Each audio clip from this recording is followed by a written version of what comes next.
Uno, dos, tres. ¡Hala Madrid! স্বপ্নের ক্লাবে যোগ দিয়ে যা বললেন এমবাপ্পে। দীর্ঘদিন অপেক্ষার অবসান হলো এবার। সান্তিয়াগো বার্নাব্যুতে প্রায় ৮০,০০০ দর্শকের সামনে কিলিয়ান এমবাপ্পের বরণ করে নিল রিয়াল মাদ্রিদ। স্পেনের সেই ক্লাবটির প্রতি এমবাপ্পের ভালোবাসা আজকের নয়, সেই শৈশবের। এক যুগ আগে জিদানের ডাকে এই ক্লাবে ট্রেনিং করতে এসেছিলেন তিনি, আর আজ এলেন এই ক্লাবের খেলোয়াড় হয়ে।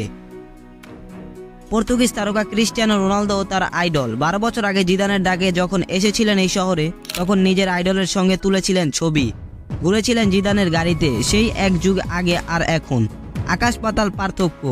সেই শৈশবের ভালোবাসার ক্লাব, সেই ক্লাবেই তিনি খেলবেন।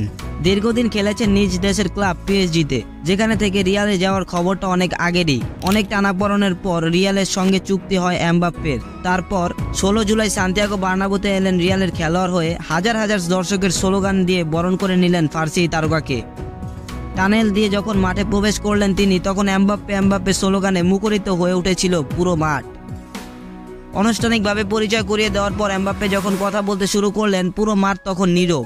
এমবাপ্পে বলেন, আমি একটু স্প্যানিশ বলার চেষ্টা করি। আমি অনেক রাতেই স্বপ্ন দেখেছি, আজ সেটা সত্যি হলো। আমি খুবই খুশি। রিয়াল প্রেসিডেন্ট এবং যারা আমাকে এখানে নিয়ে আসার জন্য অনেক কাজ করেছেন, সবাইকে ধন্যবাদ। আমার আসার প্রক্রিয়া কঠিন ছিল, কিন্তু আমি এখন রিয়াল মাদ্রিদের খেলোয়াড়। আমার পরিবারও অনেক খুশি।